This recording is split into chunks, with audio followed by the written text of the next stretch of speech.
We are saved, we have been saved, we always will be saved.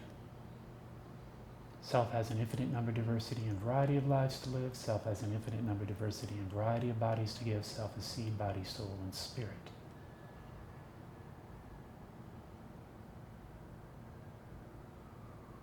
These are the most optimistic myths.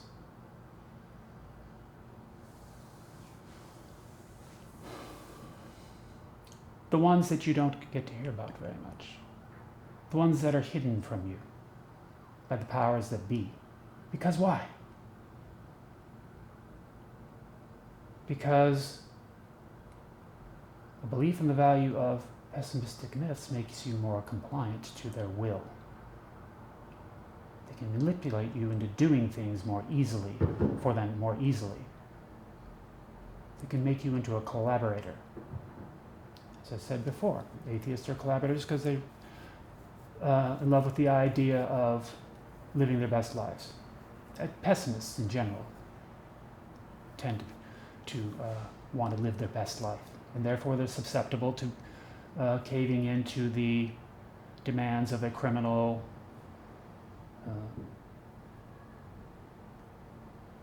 tyrannical regime, because they want to live their best life and they don't see any way out, and they think that, in order to live their best life, they got to collaborate, even if they don't, in their heart of hearts, believe in what is being done. They don't believe in the atrocities being committed. They don't believe in the destruction being wrought, the desolation of war zones, famines, brutality. But they collaborate with it. Because why? They want to live their best life. That's why. And the same is true of the people who choose to believe in the value of the most optimistic myths. We want to live our best life too, but we're not going to collaborate. Because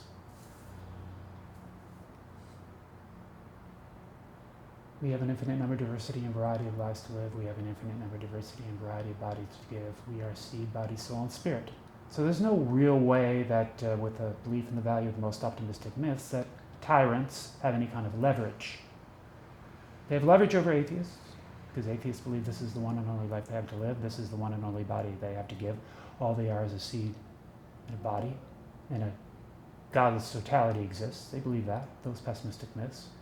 And those pessimistic myths, therefore, and a desire to live their best life, therefore makes them susceptible to becoming collaborators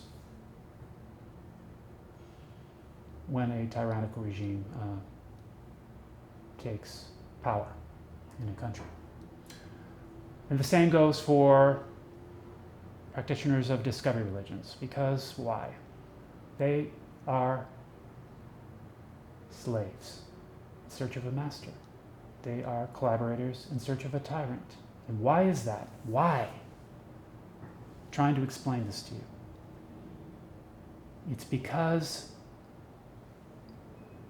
their entire belief system is just an illusion, a projection of a certain set of living arrangements into their imaginations, wherein they made of these truths about their set of living arrangements. They made them into pessimistic myths, and these pessimistic myths suggested their truths. It's called projection. It's all a projection, all an illusion.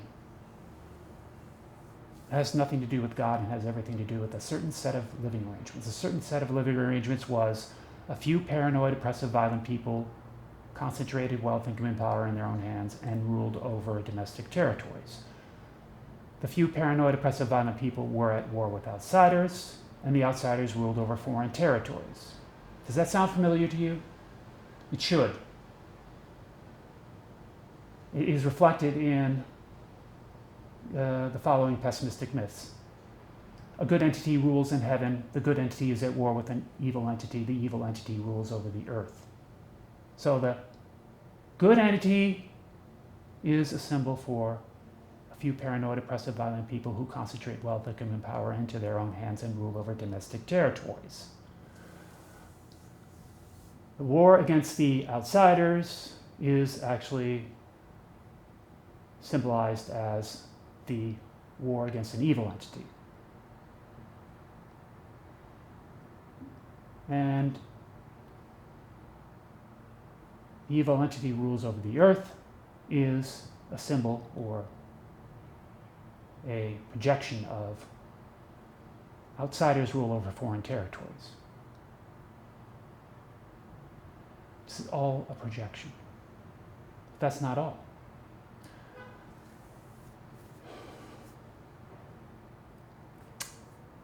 Pessimistic myths include a supernatural system of divine eternal reward and abominable infernal punishment exists. This is a projection of a truth about a certain set of living arrangements. A certain set of living arrangements included a system of reward and punishment existed. The system compelled people living within domestic territories. The people observed and obeyed the will of the few paranoid, oppressive, violent people who concentrated wealth, income, and power into their own hands and ruled over domestic territories. And the people living in domestic territories disregarded and disobeyed the will of the outsiders.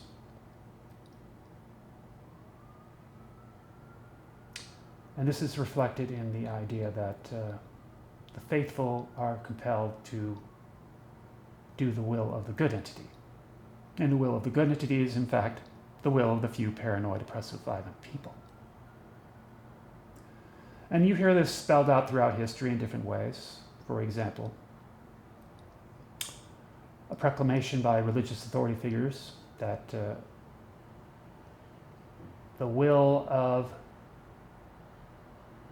the few paranoid, oppressive, violent people is in fact the will of the good entity, that the few paranoid, oppressive, violent people are divinely ordained to rule, that the few paranoid, oppressive, violent people are representatives of the good entity here on planet Earth.